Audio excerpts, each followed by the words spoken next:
Michael, what's this book about? Say You're Sorry is a psychological thriller. It's very dark. It's probably one of the darkest books I've written.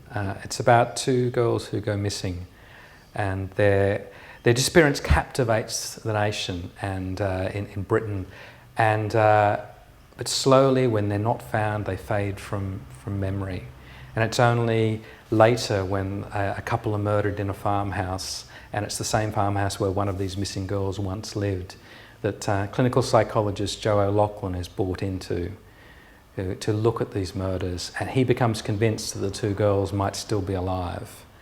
And it becomes a race against time in a sense, because it's narrated not just by Joe but also one of these missing girls, and she is fighting for her life, and Joe's running out of time.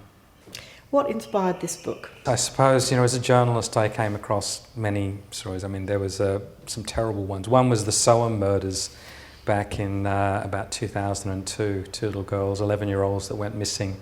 Very famous photograph of them wearing Manchester United outfits, David Beckham shirts. And I was fascinated by the fact that it created this national grief where the entire nation became captivated by the fate of these two missing girls, and ultimately it was a school caretaker that was found guilty of their murders.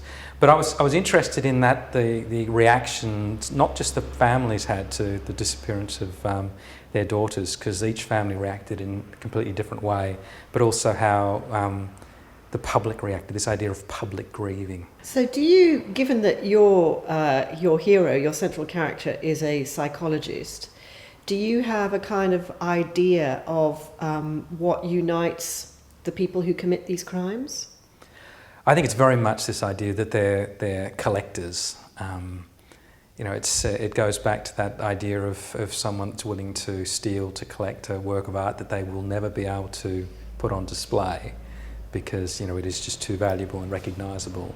But the idea of owning it, and it is the most complete form of ownership, to control another human being's, everything from the air they breathe to the water they drink and the food they eat. It's complete control of their existence, and that's a form of ownership that surpasses any other.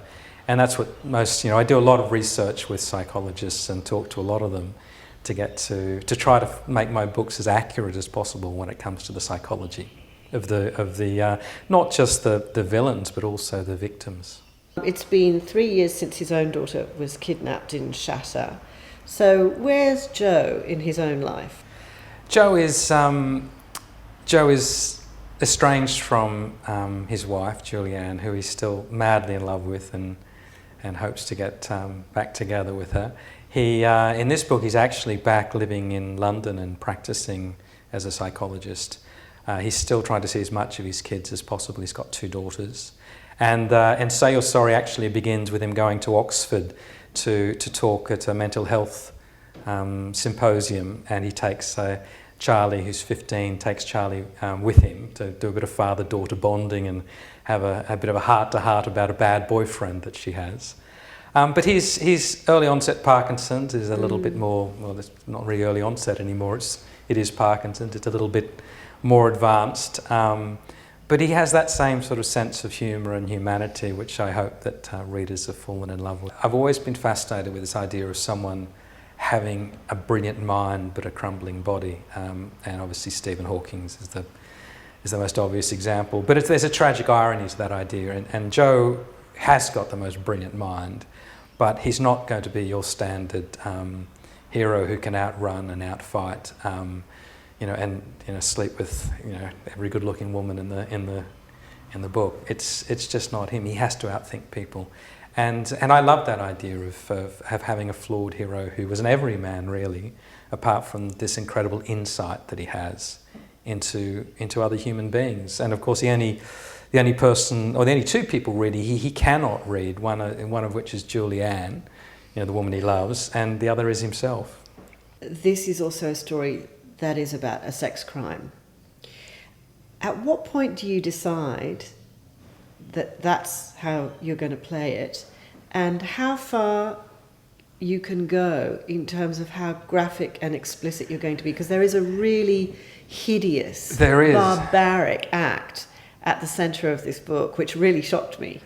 It shocked me. I remember when I actually discussed it with my agent and my publisher, and who told me no, and then I discussed it with my wife, who said, "Don't you dare," and then I thought, no, I think if I do this off camera, so to speak, and it is, at no stage is this act sort of graphically described as it happens. You only discover it later from people's reactions to it, which I think mitigates the impact quite rightly. I'm not there to shock for the sake of shocking people, but I also think it was important because this is, when I mentioned collector, one of the reasons, this is, even though I mentioned that the psychology is the collecting psychology, sex is at the heart of it though, and the reasons that this person has gathered these girls.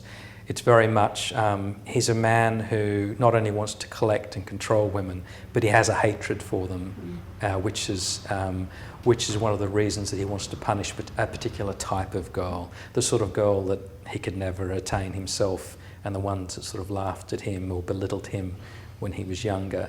And so that, to bring that across, I think I needed to raise the stakes, to have the stakes reasonably high. But I did debate really strongly about whether that particular scene that you mentioned, whether to go there or not. And it was only when the book was finished, when it was delivered to all my publishers and editors, if they'd come back to me, I would have changed it in a heartbeat. But they all came back to me and said, no, you've got to leave it. When you look at the sorts of things that happen, say, in The Girl with the Dragon Tattoo, the stakes are constantly being upped on, what can be the most shocking thing that you can do to readers who may have become a little bit desensitized and be looking for more and more sensational material. So do you think that the reader is upping the ante on the writer? I dislike it when I read a book which tries to Silence of the Lambs, not with if it would be okay if it was the beauty of the writing, because that's a beautifully written book, but just sheer, bloody violence and torture. I think that's wrong. What I find really interesting is also this debate about, that some of the most violent are being written by women. And also the readership for this stuff exactly is predominantly women. Exactly, and it's interesting. I mean, I've never been.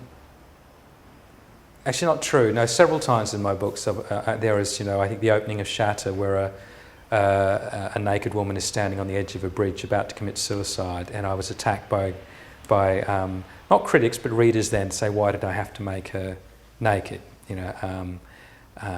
There was a reason for that. That's the whole point, to destroy someone's psyche to such a degree that you had to humiliate them to such a degree, and that's one of the ways to humiliate someone, is to make them strip naked. I'm actually more sensitive about criticism where people would accuse me of not writing strong female characters. I think in a book called Bombproof, every woman in that was either a victim, was pretty much a victim, but it was a particular style of book. Normally with my books I have very strong female characters, and I even something like, as you say, you mentioned Stieg Larsson. I mean, there was a book that was written about violence. He was trying to campaign against. He was a great campaigner against violence towards women, and yet it's an incredibly violent book. So, are we getting more violent? Probably. I think readers' sensibilities are changing slightly, but I'm opposed to it when it. If I pick up a book and the opening page is about someone with their head sawed off with someone else's head sewn on, or and you do get them. You get people that's the way they try to get their readers. I don't write that style of book. It's a chilly book with a very kind of chilly kind of climate. Maybe I'm trying to sort of tap into the Norwegian noir phenomenon. I don't know. No, what it was, I think, because I write these books. Obviously it takes a long while for them to be published, and about the time when I was coming up with the idea, there was an awful murder in England. A young woman who was ultimately, turned out she was killed by her downstairs neighbour, and her body was hidden underneath the snow. It was the worst blizzard in England over Christmas in a century, and in a sense my book opens with the worst blizzard in a century. But I remember reading about that case and just the difficulties of doing autopsies because the body had been frozen underneath the snow, and I just, in my head, I came up with this idea of making it a very cold, blizzard-like sort of scenario, and that's why I Say Your Sorry is very much the depths of winter. It all finishes on Christmas Eve.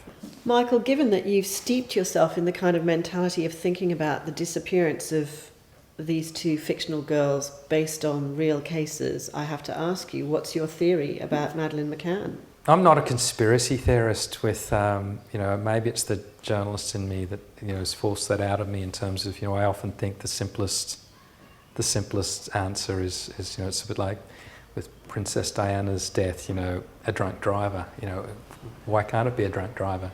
And I think with Madeleine McCann, it's very much that someone has taken her. I don't think she's alive. I think someone has taken her.